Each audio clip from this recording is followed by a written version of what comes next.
Hello to everyone who's joining the stream. I decided to try a different pre-show of us just chilling. This is what it looks like before we start a show, if anyone's curious. But Hey, why does the what's up? 'cause it's not HD. There you go. I know the thumbnail and everything looked really blurry, and I'm like, why is this? It's good now.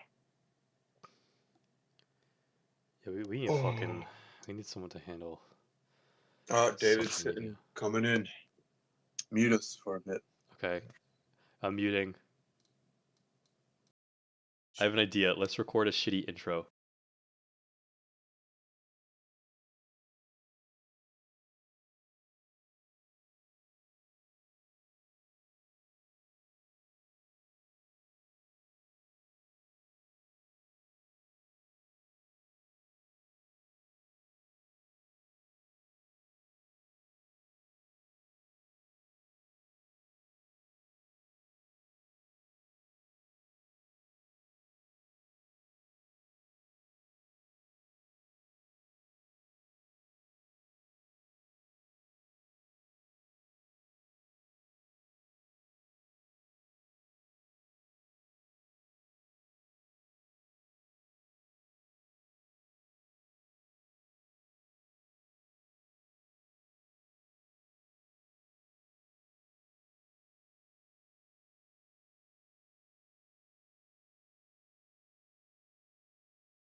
I have an idea. Let's record a shitty intro. Just strum it. Okay.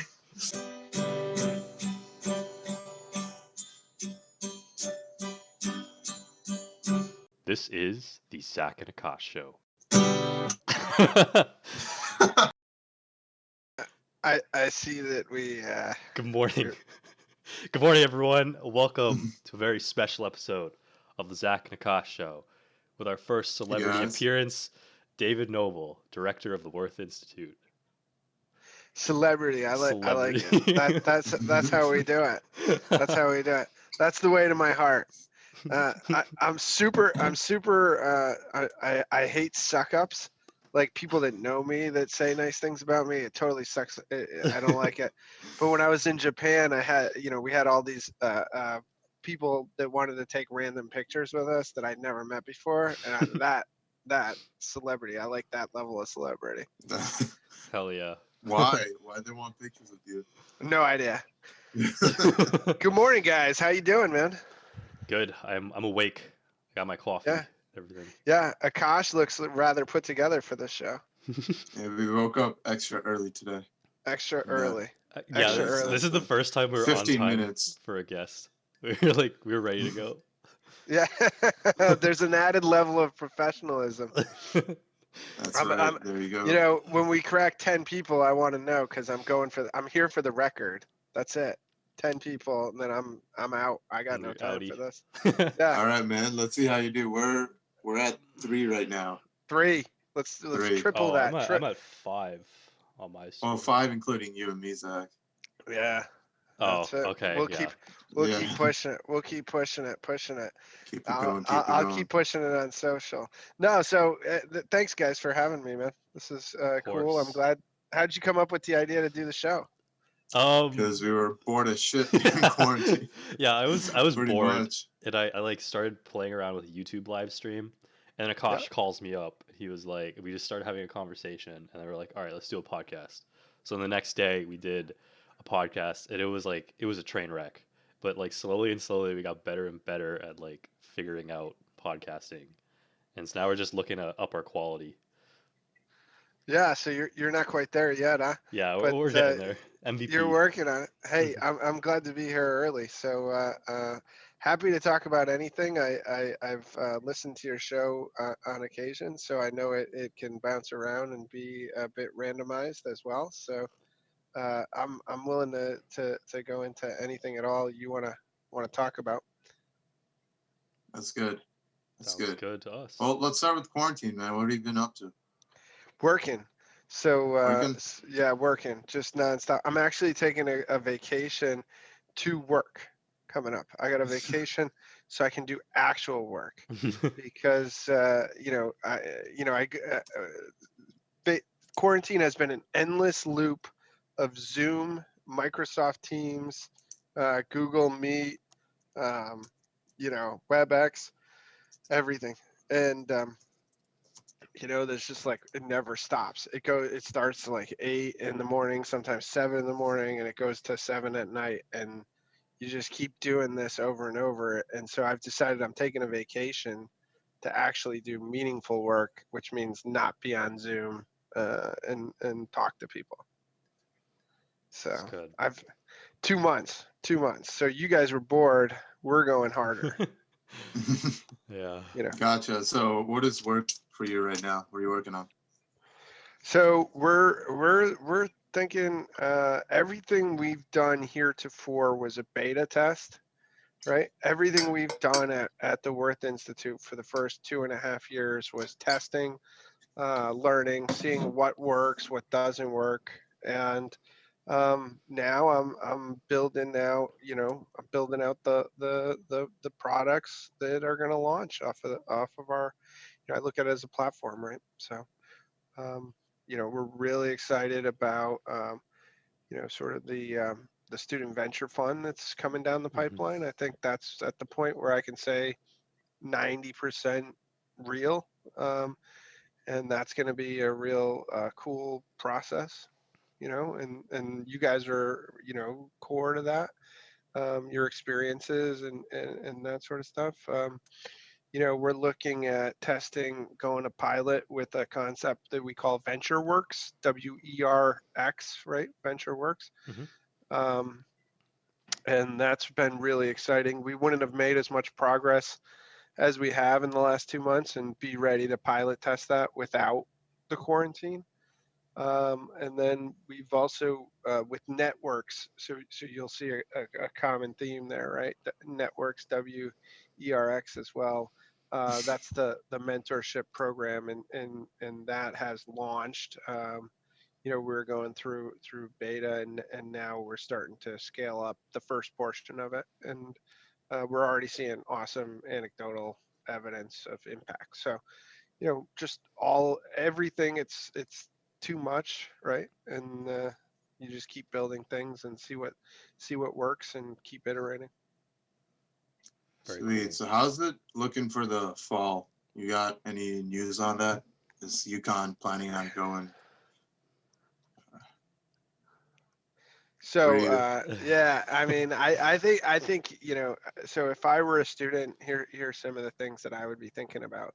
How about that? Rather than tell you what UConn is doing or Sure. not All doing, right. because they really don't know. The answer is nobody really knows what's going to happen in the fall.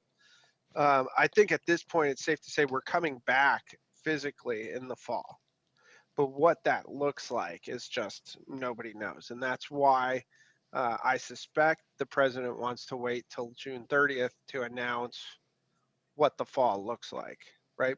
So they're thinking through all the implications of social distancing, cleaning. Cleaning is a big one. Traffic flows. So think about certain buildings. You might be going up one stairwell, down another, where it used to be both ways. There might be two entrances in a building where one is in and one is out now. Hmm.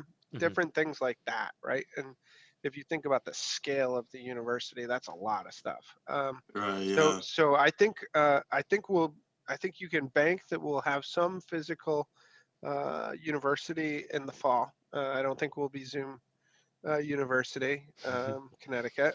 Uh, so that's really a hopeful thing and a positive movement. I think also, if I were a student, I would be thinking about things like my living situation, right? Am I going to be living in dorms? Am I going to be living in apartments? Am I going to be commuting? How am I going to handle that, right? And take ownership of that. And probably your thought processes when you first made decisions on residential next fall Hmm. are not the same now than they were in January when I assume people start making those decisions. So, I think you have to rethink what you're doing. I think seniors and freshmen are going to be real priorities from my perspective of one, we have new students coming on campus that we have to integrate somehow despite all of this, but also we have outgoing students that expect a level of service as part of their experience, and we need to deliver on that. So seniors, that means I think juniors and sophomores need to be very proactive, need to think about what things are going to help me get ready for the workforce. I think we're looking at down economies. So like you guys are going to have a story for every interview for the rest of your life, whether it's with a company or a VC or whatever it is. It's you know you'll say, what were you doing during the pandemic? Oh, right, we built this show. Why? Well, because we didn't want to sit on our hands, right? I mean, and Exactly. Yeah. you need to tell that narrative, you need to scope that narrative. All the students need to do that. That's something I think really going to be really important. What did you do during the pandemic? You definitely don't want it to be well, it's kind of true here too, but I've gone from slightly over 200 pounds to slightly under 400, right? Like this, I sit around and I eat. You know, that's not a good story, right? Like Yeah. as to what you did. I mean, I think back to 9/11. I went through 9/11. I watched the buildings fall. Mhm. It's going to have a Oof. similar piece in time, right? And except it's a uniform experience. Yeah. 9/11 was different for those of us that were there than it was for people that watched it on TV. Mm-hmm. 100%. Yeah.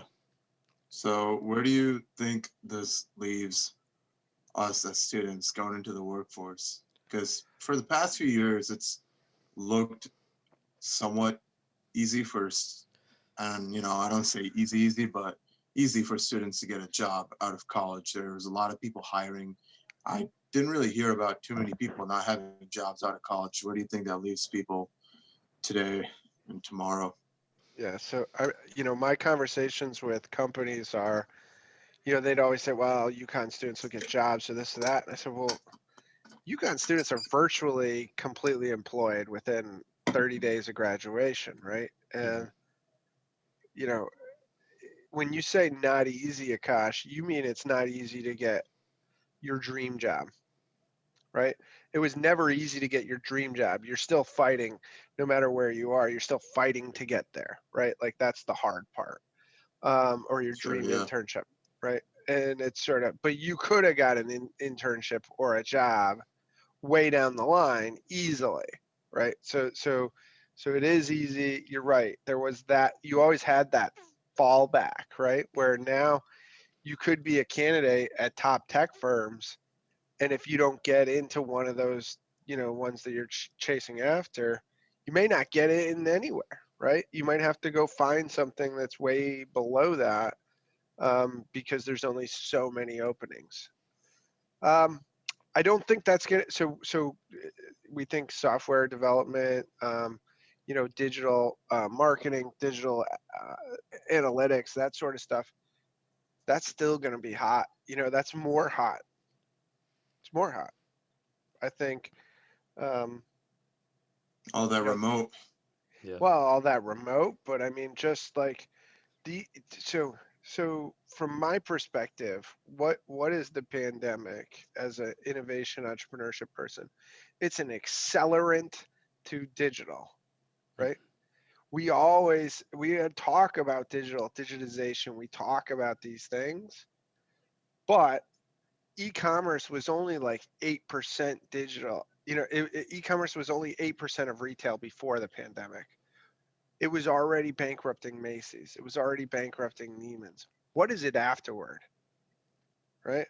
What is it when my mother knows how to use every every ordering platform? They got Venmo now, right? Like, they're in their 60s. They know how to Zoom. Like, we've got mass adoption of these digital tools. I don't think e-commerce is 8%. I think it's 25% a year from now. And there's one of the things you guys might be interested in that I've started to notice, and I've started to make this difference, is the difference between retail digital and digital retail. And if you look right now, the valuations of Allbirds and Macy's are about the exact same thing. Okay. Okay. Interesting. So clearly, Allbirds is a digital retail operation. And the key element of retail is conversion, right? And I go on Allbirds. I never Allbirds.com, right? Like, it's always through an ad. It's always through an Instagram. I've got two pairs. You got a pair? Either of you? I don't. No pair, but I Yeah. see their ads all Yeah. around. Yeah. Well, once Akash gets disposable income, he'll have a couple pairs, right?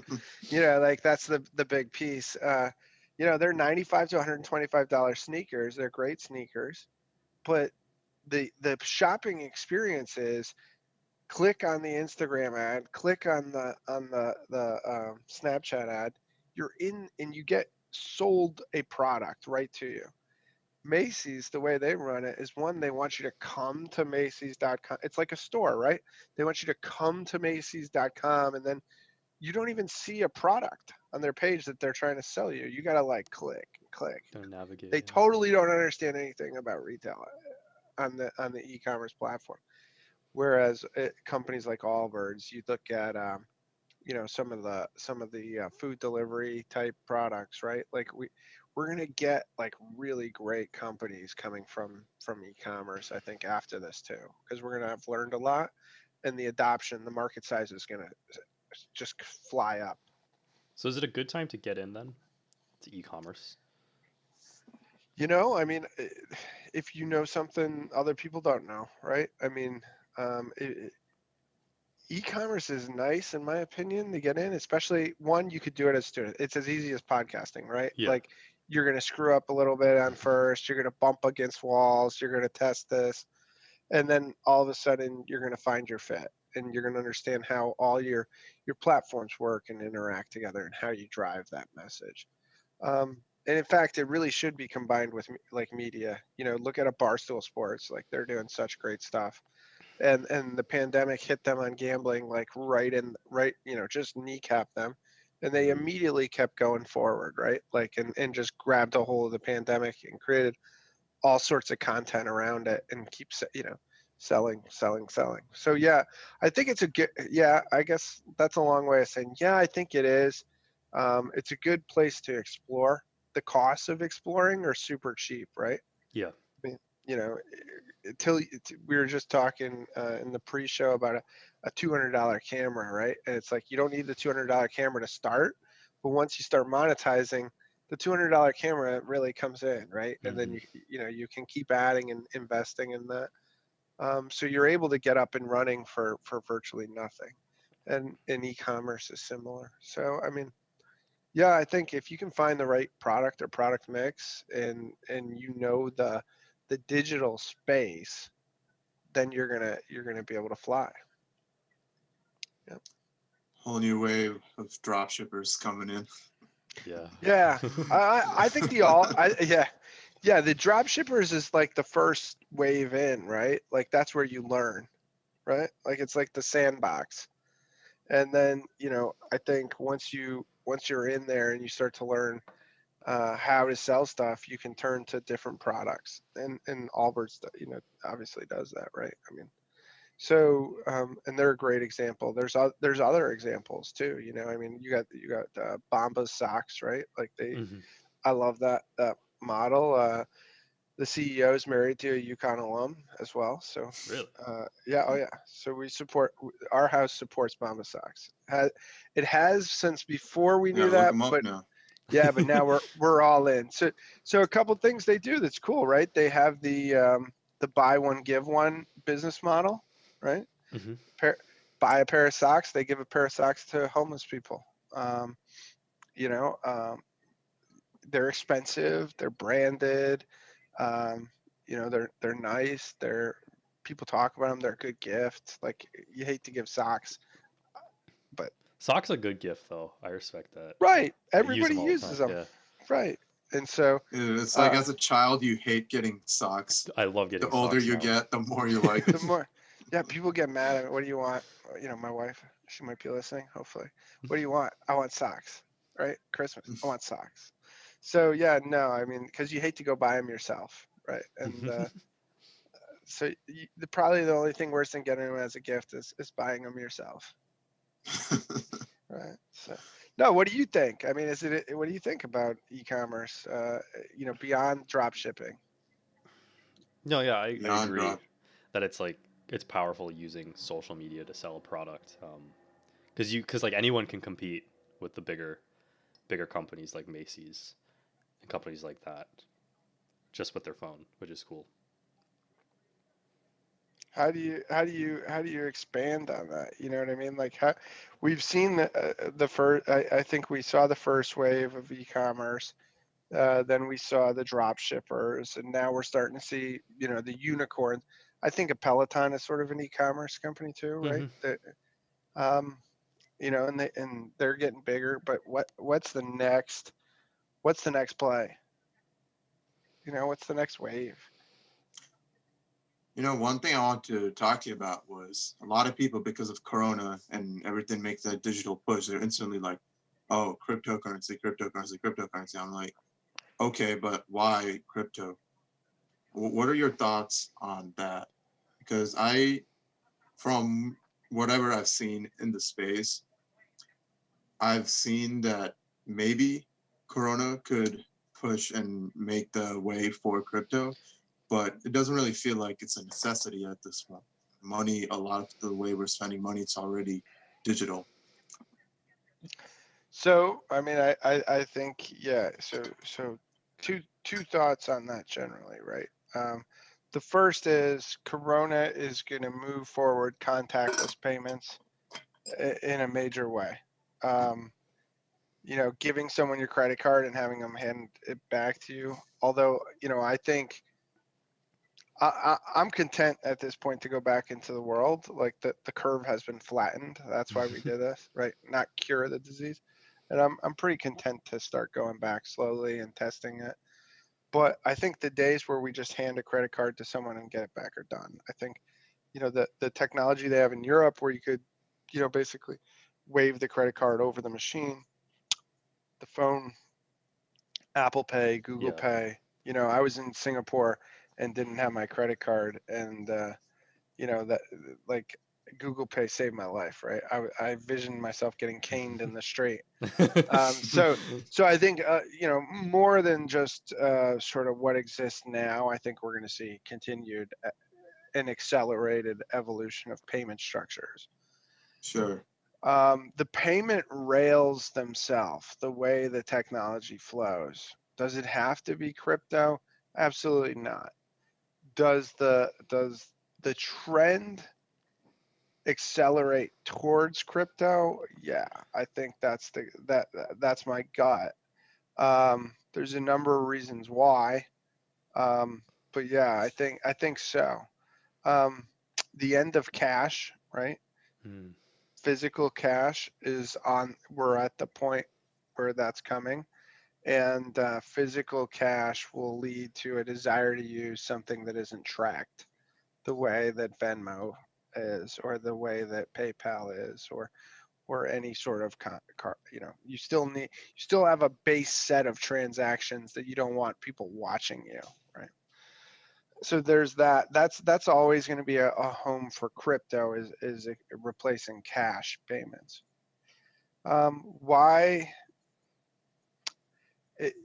I struggle to see the advantages of crypto beyond um, removing it from the Federal Reserve System, where they just can. I watch the news every day, every morning. CNBC's on at 6 o'clock here, and we watch till probably 10, something like that. And um, it's like, you know, they think they're going to be able to print money forever without any ramifications.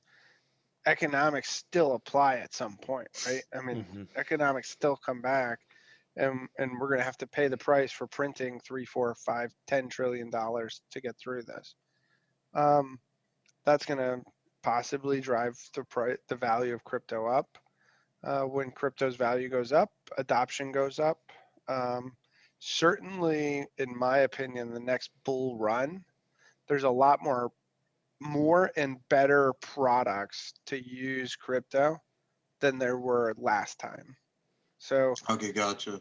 yeah, so wallets, right? It's easier. The UX, the interfaces are better. They're just a higher quality, and so I think you'll see that.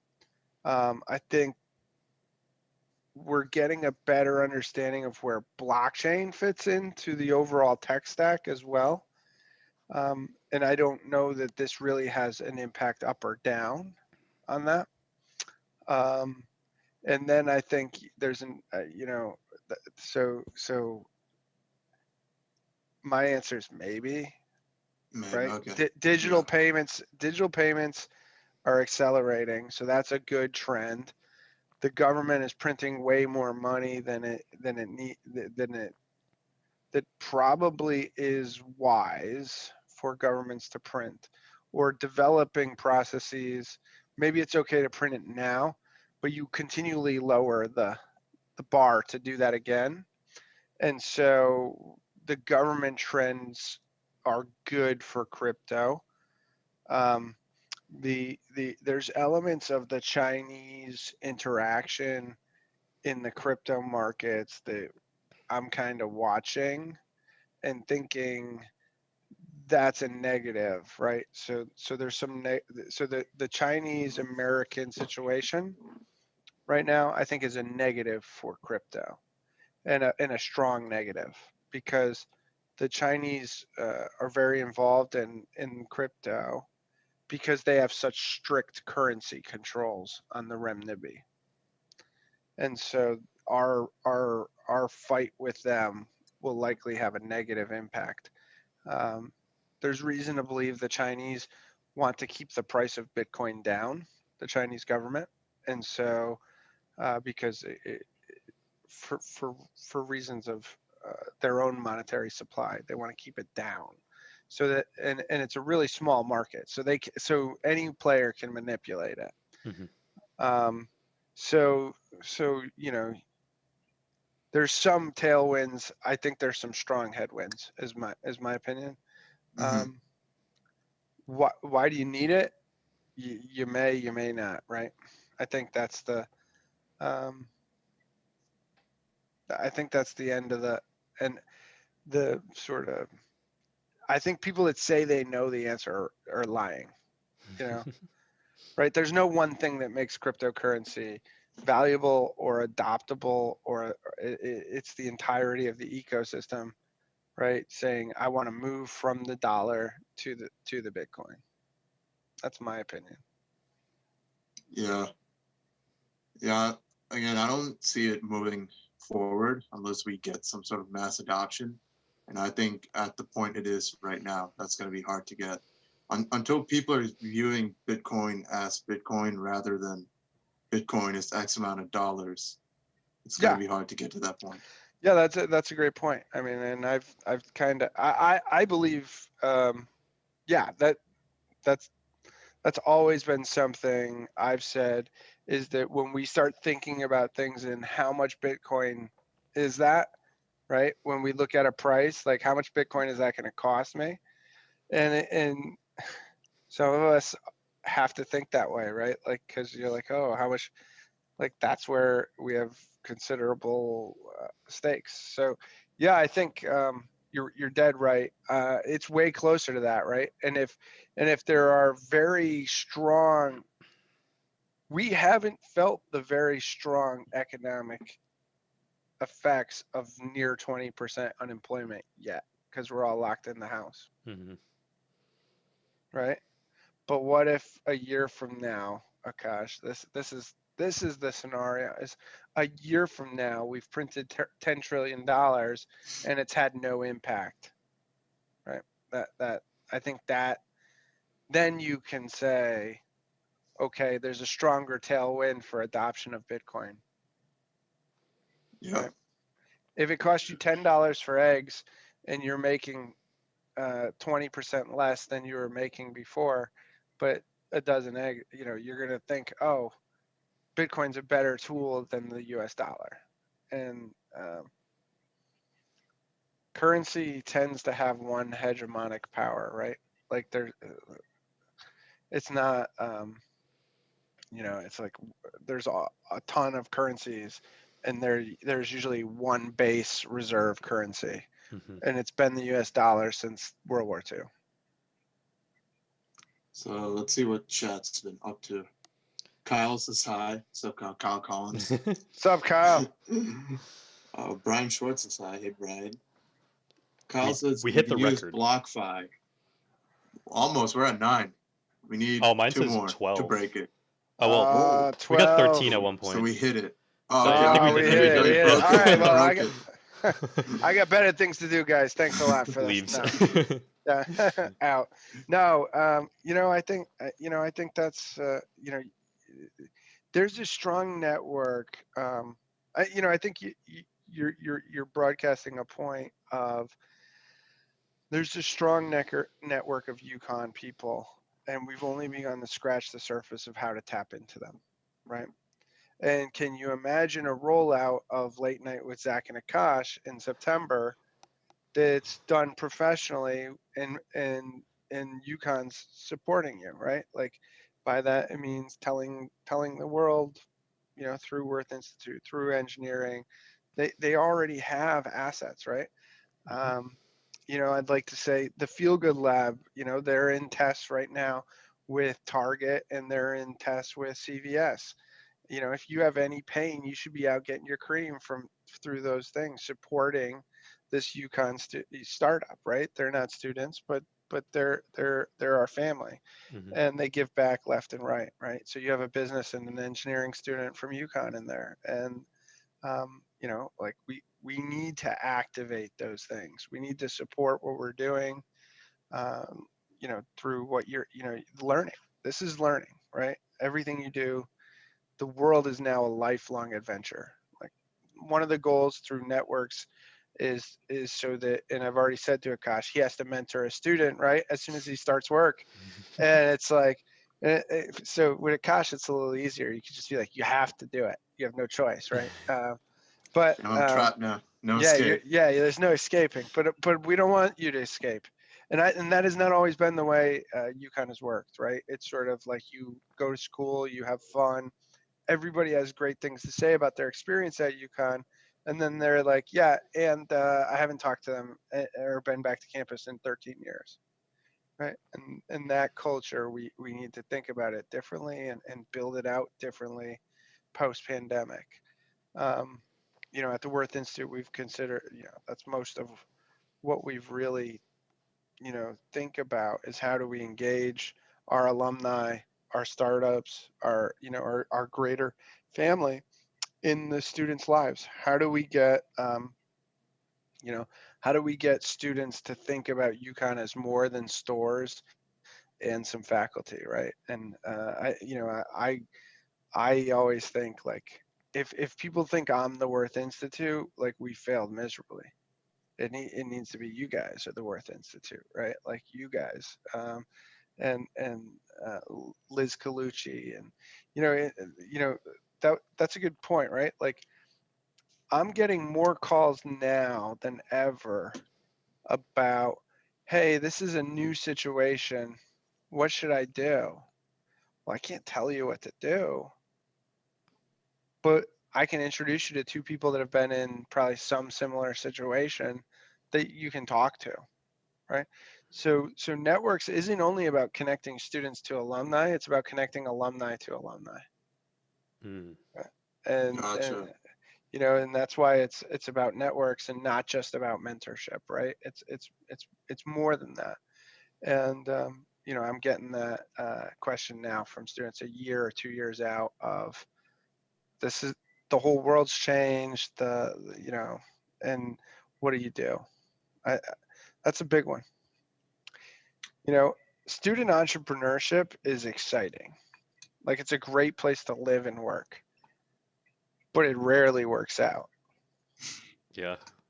What do you mean, man? Facebook worked out, so anything can work out. It's the stereotype. Facebook worked out because Zuckerberg, met Peter Thiel, and some great people. It didn't work out because he stayed at Harvard, It's true. Yeah. right? I mean, he went For off to sure, yeah. Silicon Valley. He met some people that impacted it from outside of the university structure, Hmm. and outside Boston, and outside Kendall Square. And there was a global view. There was there was just an entirely different thing. And I have no doubt, if I put Akash or Zach with Peter Thiel, and Peter buys into what you're talking about, and you tell him how you're going to go from 0 to 1, right? And that you guys will be successful. Got the book right there. Yeah. The line there. I mean, that's the general hypothesis of the Worth Institute, is that Mark Zuckerberg didn't do that alone, and he didn't do it in school. Hmm. He got out in the real world and did it, and people helped him. He was just a college kid, no different than either one of you or anyone that's listening. So what should students be doing right now? There are definitely students who are interested in entrepreneurship, interested in getting started, but they're scared and they're a little bit lost too. So what's the starting point? So you should always be scared, right? I mean, that fear can drive you. Um, that's a great point. So do you get rid of the fear? Like, courage is not doing something without fear. Courage is doing something despite fear. And you can recognize fear and move forward. So one, I think not every student is going to be an entrepreneur. That I don't think is fair or smart, right? Do I think there's a place in entrepreneurship for any student? Yes, right? So one, the first thing you can do is show up, right? You got to show up. That if you don't show up, you're on the outside. You're looking in, wondering. Um, I think we're, going back to your career point, having the ability to understand technology and business together makes you highly employable. Moving into the post-COVID economy, it made you highly employable before. I think it's just a whole nother level. So engineers that can say, I built this product as part of a business as opposed to a design project, right? Or a class project, and we deployed it and we captured 100 customers. To me, that is uh, a more compelling argument as to why I would want to employ you than why why you should why you should start a company, right? Or why you should, like, oh, you built this cool project, this cool thing in a class. That's good too. But man, I want somebody that understands the connection between technology and the customer, and I think that's going to be a huge demand. Business students, CLAS students, economics, all fine. Again, same thing. I worked with a team to build a product that has X elements of technology, and we deployed it to 100 customers. Again, very compelling story of what you did while you were in college. You sit in interviews when other people are trying to imagine what their worst question ever. What's your biggest weakness, right? Like the stupidest question ever. You're dominating the interview with a story of how you screwed up some company and all the things you learned from screwing it up. You never even get to those stupid questions. I think there's a self-confidence element, right? Going in, even as the lowest person on an entrepreneurial team, I know, Zach, you were there, like, you know what I mean? Like beginning of sophomore year, what do you know about development? Not a whole lot. How much did you learn developing a product? A ton, right? And so, and then all of a sudden you're like, oh, I can do almost anything. So the process itself teaches you you're capable of doing things that otherwise you would have been you just wouldn't have been capable of because you would have self-censored. But two, it just opens your view to, like, I can do that. I don't know how to do that, but I have confidence that if I get involved and I go and reach out to people that, I can figure it out. That's cool. That's power. That's real power. You learn how to learn is what I learned. Yeah. Pretty much. Yeah. Yeah. And that's what college is about today, right? I mean, it's not about what's in the books. Going back to the beginning of the conversation, man, the classroom was flipping. The best teachers had flipped a course. They had moved the reading and all that other stuff out, and there were more activities in the course and the best stuff. That's going to be hyper, right? Like hyper accelerated. I think you're going to have to own digital assets for the classroom, because it's not going to be okay to just switch the way we did last time, right? Yeah. Like last time it was just out there. Everybody knows all we wanted to do was survive March and April, get to May. Some cool things coming up too. I got to plug. We're gonna do some coffee chats in June with some alumni. So Amy Arrett will be there. Similar. Sweet. Keep it like the 10 to 12 students and one alum, right? Amy's coming and she knows both of you guys. I think we're probably going to have Robbie Andrews from Facebook, which is really exciting as well. He's the head of. Last time I looked, he was the head of sharing, but he may have continued his upward progression at Facebook. So so we got some great alum, Lance Baldo, who's at Adaptive Biotechnologies, trying to cure COVID. You know, a Very lot of cool. lot of cool stuff. Awesome. Excited to get started. So, Yeah. what about the coffee chat? So we're just having people come in one by one, or is No, it like no, we're I think getting everyone together, kind of yeah, I like think we'll register like 10, 12 people, you know. And that means 2/3 will actually show up.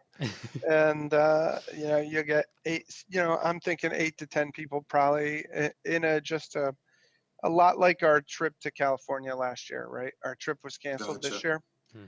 And just have sort of the alumni be able to talk about what they're doing, and then engage with a handful of students, and try to get some meaningful conversations out. You know, sustainability is another one. So we were talking to Brian Pagnini, who's doing some food recycling, food waste to energy, right? He's got, and now just that's Food again, waste to energy.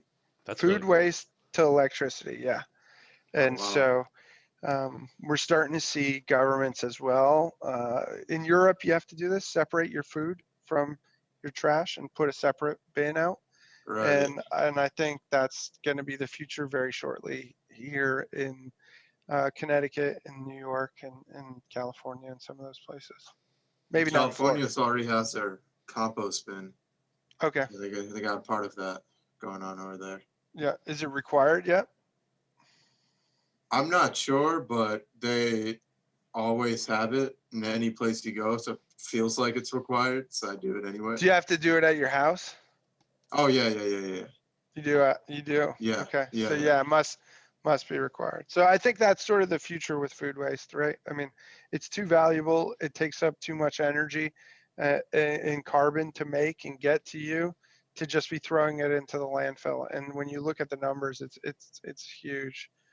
Um, I think also we're going to have a much more clear pathway to attack um, global warming post pandemic. I think the that sort of stuff is going to be a lot more real than it was before Corona.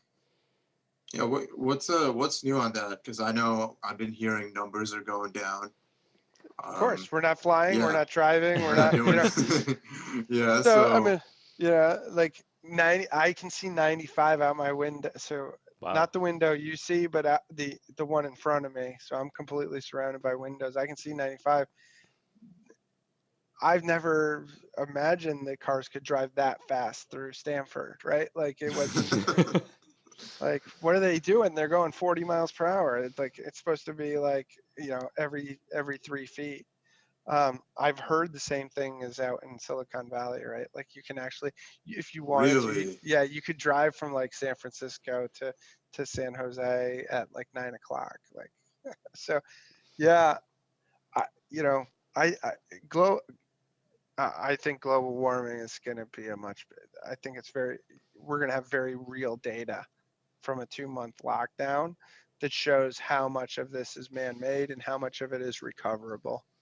And you know, I hope that we change some of our priorities. But there's also going to be economic push the other way. Like we just got to do whatever we have to do to put people to work. Yeah. In some ways, it's the whole pandemic is a blessing in disguise, I guess, for these reasons. Yeah, and I mean, if you look at the actual death toll, it's just not that it's not that high for what it could have been.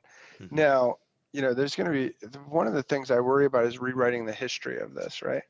And we've been lucky, and the Worth Family Foundation has supported a clinical trial here in Stanford Hospital, and it was really cool. And so I've been lucky to learn from the researcher, and then have conversations with the chief medical officer at Adaptive, right? And like so, I've had a number of conversations with people really at the front of the scientific push on this, and one, they're like, basically what I keep hearing, and these are my words, not theirs, but we don't know much about coronavirus, right? Two, the hospitals were gonna break.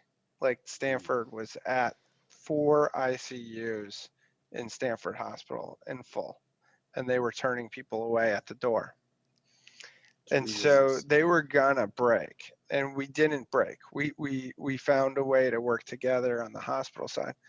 But yeah, I mean, so the death toll was nowhere near how bad it could have been. Mhm.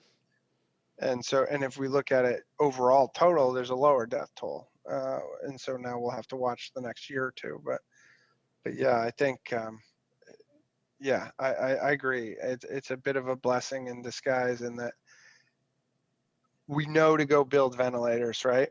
We know to keep PPE.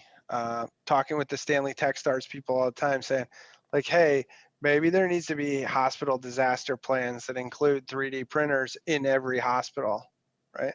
Instead of us turning our 3D printers on at UConn trying to print as many of these things off, like this should be part of their planning, right? Like if there's critical shortages of stuff, how do you do it? So no, it's you're right. I mean, I think we learned a lot. Um, I think we're probably now towards the point we reacted too slowly, and I think we are overreacting now, Mhm.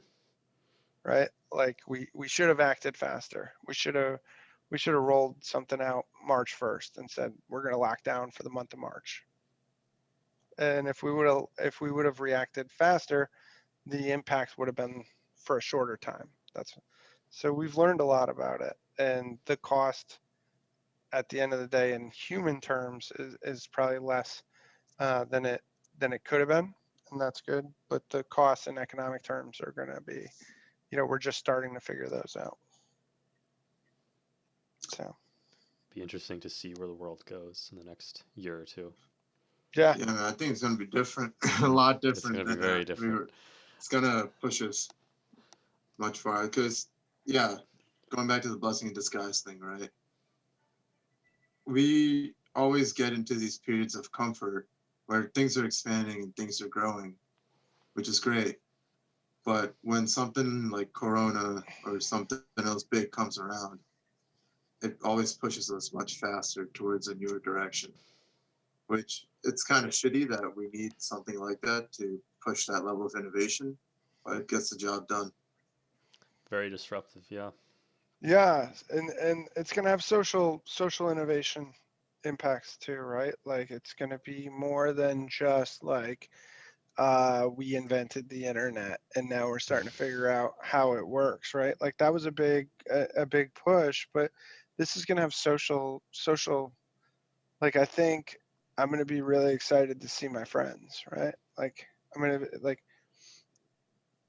um I think I'm more apt to cook a dinner on Friday at home with my wife than go to a restaurant, right? Like after this, like I'll go to restaurants, but I'm more apt to do those things. There have been real episodes, like being with my wife and Bob on a day-to-day basis has been wonderful, right? And so I'm not super excited to return to a world where I'm off working for 12 hours and she's off working for 12 hours either, right? Yeah, Even though we're busy here and we don't talk as much during the day, you still get to see them. And so it's just a different animal. And there's a lot of people looking at how they live and saying there's a better way than what we were doing before of sitting in traffic for 2 hours to get to an office and just hacking that out. Like there's more meaningful solutions that I could be bringing forward. That seems a very reasonable outcome of this too. yeah. The biggest thing my parents have noticed are they feel relaxed in the morning instead of not having to get up, getting all ready real quick, send my sister off to school and head to work, so they can just get up, drink their coffee, chat a bit, keep it chill, and then roll into their remote work. Great question here. Do you think people are getting more sleep? Oh, 100%. I'm not. 100%. So Zach's not, but I just people, and like do you think people that get more sleep are nicer, better prepared to work? Because they don't have commute to worry about. I think that was Oh. the biggest time commitment in the morning that Mhm. would take away from sleep.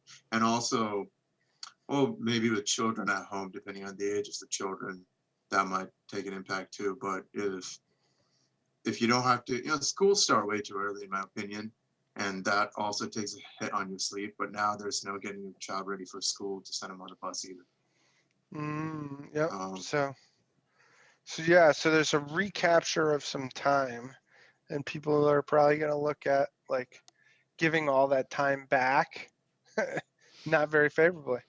I mean, I think I got an appearance coming up in a week or two, and one of the topics they wanted to discuss was commercial real estate, long-term impacts, right? Like the types of companies you guys are working for are already saying, like, hey, maybe you never have to come to the office again, right? I mean, I think Google has said that now, like maybe you just don't come. Like if you don't want to Twitter, I know has said like we now have it's the office is optional to employees. And so what happens? People cut back on space. People can, if I tell you you can work at Google, uh, and you know what, you have to work at Google for the first 2 years. You have to come to Mountain Brook or Ann Arbor or one of their big, software spots, and you need to work with us for 2 years. And then you know what? You can live anywhere in the world you want to live as long as you do your job right. It's a good deal. Yeah, right. Where are you gonna go? Bali. You save a lot of money if you're doing like what is it called, geographical arbitrage or something. Yeah, geographical arbit. Right, because I mean, I'm fully convinced Google's going to be coming for my job, right? Like they're going to be coming to take our students from UConn. They're going to build out educational components in the tech space, but like I'm kind of cool with that, like competition, because that forces change, right? And I like environments with the dynamic change, but they also can force the big tech companies can force an entire way of living by offering better circumstances because of what their jobs entail. And so, I mean, I could see a scenario like that. And then how attractive is that of a job? Like, even if I want to stay in the San Francisco area, maybe I only go down. I live in San Francisco, and I only go down to the headquarters once a week, right? right. I mean, And not only are people getting time back, but a lot of people have noticed increase in productivity too. Yeah, So they're spending less time working and they're being more productive working. The only thing people are missing is the face-to-face interaction and the social connections, which is a big part, and that's obviously tough remote. But it seems to have only been positive other than that, each component.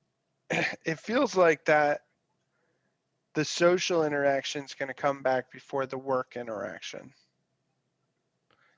face to face. So like it feels like I'm going to be able to see my friends in 5 or 6 days at an outdoor restaurant or something, whereas I don't feel like I'm going to be back in an office till August or September. Yeah, And for sure.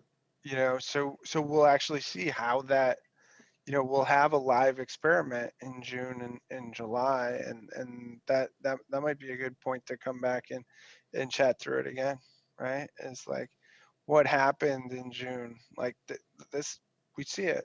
So maybe you got a show there. Set out Zach and Akash's predictions, and then come back a month later and see what happens after we open up, man. Oh Because God, it's scheduled for August now. yeah, yeah, yeah. the So experiment. yeah, I mean it's pretty cool. So I mean, cool show, dude. Anything Yeah. anything big you want to ask me while you have me here? Anything big? Well, Yeah. one thing. All right.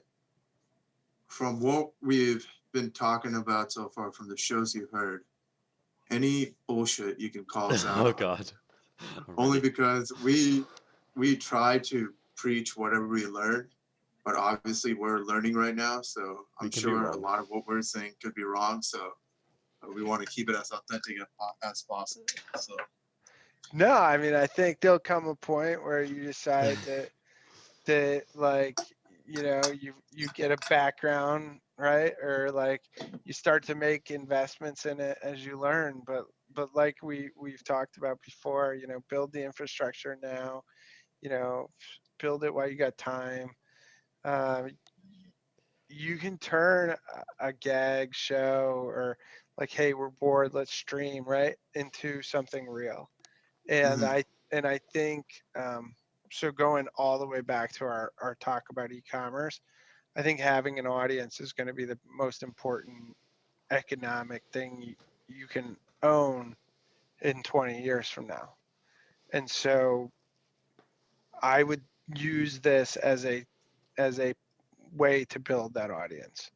And you can go look at a couple of, what I would recommend is go look at a couple of shows that you really like and emanate that. Um, Consistency is probably the number one thing an audience looks for, right? So as you start to grow, think about, daily might be too much, right? Hmm.